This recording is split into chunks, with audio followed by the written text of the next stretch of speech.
வணக்கம் மக்களே, இன்னைக்கான மார்க்கெட் அப்டேட்ஸ் பார்க்கலாம். வாங்க வீடியோக்குள்ள போலாம். முதலாவதா ஜியோ ஃபினான்ஷியல் இவங்க 60 பைஸ் டிவிடெண்ட் அனௌன்ஸ் பண்ணியிருக்காங்க. இவங்களோட நெட் ப்ராஃபிட் கன்சாலிடேட்டட் பேசிஸ்ல 14% குறைஞ்சிருக்கு இயர் ஆன் இயர் பேசிஸ்ல. இவங்களோட டோட்டல் இன்கம் 97% அதிகரிச்சிருக்கு. ரெவன்யூ ஃப்ரம் ஆப்ரேஷன்ஸ் 107% இன்க்ரீஸ் ஆயிருக்கு.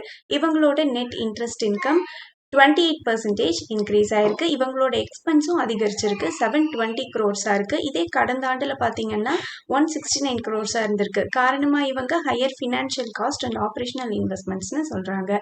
பஜாஜ் கன்சியூமர் கேர் இவங்களோட நெட் ப்ராஃபிட் 105% இன்க்ரீஸ் கொடுத்திருக்காங்க. இவங்களோட ரெவன்யூ 30% இன்க்ரீஸும் இவங்களோட எபிட்டா 135% இன்க்ரீஸ் காமிச்சிருக்காங்க. எபிட்டா மார்ஜினும் நல்லா எக்ஸ்பெண்ட் ஆயிருக்கு. ஆல்மோஸ்ட் 24% வந்து அதிகரிச்சிருக்கு. ஸோ இது கடந்த ஆண்டுல பார்த்தீங்கன்னா 13.3% இருந்திருக்கு. ஹெச்டிஎஃப்சி பேங்க் இவங்க 13 rupees டிவிடெண்ட் அனௌன்ஸ் பண்ணியிருக்காங்க. இதுக்கான ரெக்கார்ட் டேட்டா June 19 கொடுத்துருக்காங்க. ஸோ ஏஜிஎம்ல ஷேர் ஹோல்டர்ஸ் அப்ரூவ் பண்ணதுக்கு அப்புறமா ஸோ இந்த ரெக்கார்ட் டேட் வந்து வேலிட் ஆகுது.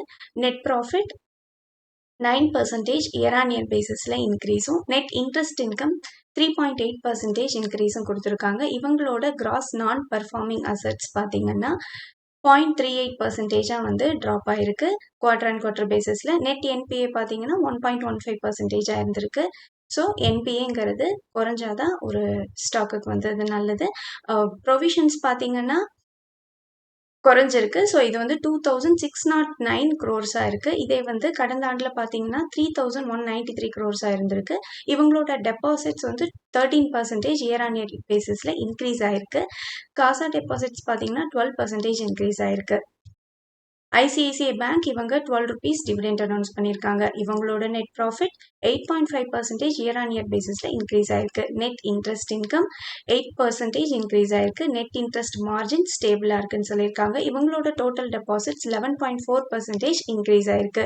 இவங்களோட டோட்டல் அட்வான்சஸ் ஆல்மோஸ்ட் 16% இன்க்ரீஸ் காமிச்சிருக்காங்க. நெட் என்பிஏ 0.33% குறைஞ்சிருக்கு. இதே கடந்த ஆண்டுல 0.39% இருந்திருக்கு.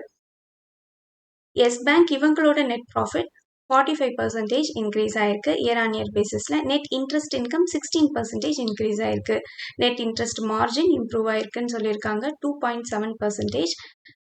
இவங்களோட கிராஸ் என்பிஏ 1.3% குறைஞ்சிருக்கு குவார்டர் அண்ட் குவார்டர் பேசிஸ்ல. நெட் என்பிஏவும் வந்து 0.2% இருக்கு. இவங்களோட டெபாசிட்ஸ் 12% இயர் ஆன் இயர் பேசிஸ்ல இன்க்ரீஸ் ஆயிருக்கு. இவங்களோட அட்வான்சஸ் 11% அதிகரிச்சிருக்கு. ஆதித்யா இன்ஃபோடெக் இவங்க 50-50 ரேஷியோவில் ஜாயிண்ட் வெஞ்சர் அமைச்சிருக்காங்க ஓரியன்ட் கேபிள்ஸோட. ஸோ இது மூலமாக இவங்க ஒரு நியூ என்டிட்டியும் ஃபார்ம் பண்ணுறாங்க, ஏஐஎல் ஓசிஎல் பிரைவேட் லிமிடெட்னு. இதிலிருந்து இவங்க LAN, CCTV, electric cables, allied connectivity ப்ராடக்ட்ஸை மேனுஃபேக்சர் பண்ணுவாங்க. ஸோ இந்த பாசிட்டிவ் நியூஸ் காரணமாக இந்த ஷேரும் வந்து நல்ல பர்ஃபார்மன்ஸை கொடுத்துருந்தாங்க ஃப்ரைடே அன்னைக்கு. மங்களம் குளோபல் இவங்க 0.01 பேஸ் வந்து டிவிடெண்ட் அனௌன்ஸ் பண்ணியிருக்காங்க. இவங்களோட நெட் ப்ராஃபிட் கன்சாலிடேட்டட் பேசிஸ்ல 63.59 crores இருக்கு. இது வந்து 105% இன்க்ரீஸ் கொடுத்துருக்காங்க இயர் ஆன் இயர் பேசிஸ்ல.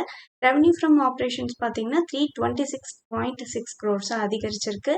இதே வந்து கடந்த ஆண்டுல 250 crores இருந்திருக்கு. சோர்ஸ் ஆஃப் ஸ்டாக்ஸ் நெட்வொர்க் 18 இவங்களோட operating revenue 9.7% year on year பேசிஸ்ல இன்க்ரீஸ் ஆயிருக்கு. ஆப்ரேட்டிங் எபிட்டா 60% வந்து இன்க்ரீஸ் ஆயிருக்கு. எபிட்டா மார்ஜினும் எக்ஸ்பெண்ட் ஆயிருக்கு 4.9%. இவங்களோட லாஸ் வந்து எக்ஸ்டெண்ட் ஆயிருக்கு 29.61 crores இருக்கு. மாஸ்டெக் இவங்க 16 rupees டிவிடெண்ட் அனௌன்ஸ் பண்ணியிருக்காங்க. இவங்களோட ரெவன்யூ 3.6% இயர் ஆன் இயர் பேசிஸ்ல இன்க்ரீஸ் கொடுத்துருக்காங்க. இவங்களோட நெட் ப்ராஃபிட் 31% இன்க்ரீஸ் ஆயிருக்கு. வின்லாஷ் பயோடெக் இவங்க 47 crores பைபேக் அனௌன்ஸ் பண்ணியிருக்காங்க.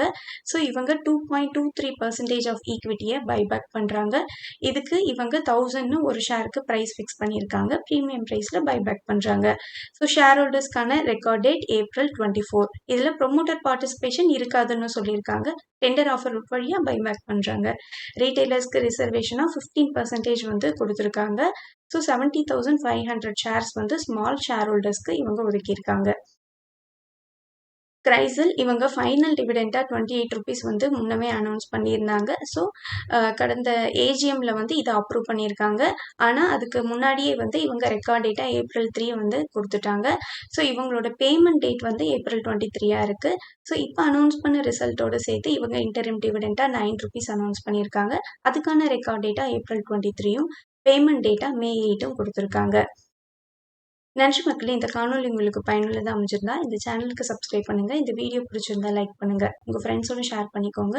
நான் ரெஜிஸ்டர்ட் அட்வைசரில் உங்களுக்கு முதலீட்டு சந்தேகங்கள் இருந்தால் ரெஜிஸ்டர்ட் அட்வைசரை கான்டாக்ட் பண்ணலாம். மீண்டும் ஒரு காணொலியில் சந்திப்போம் மக்களே.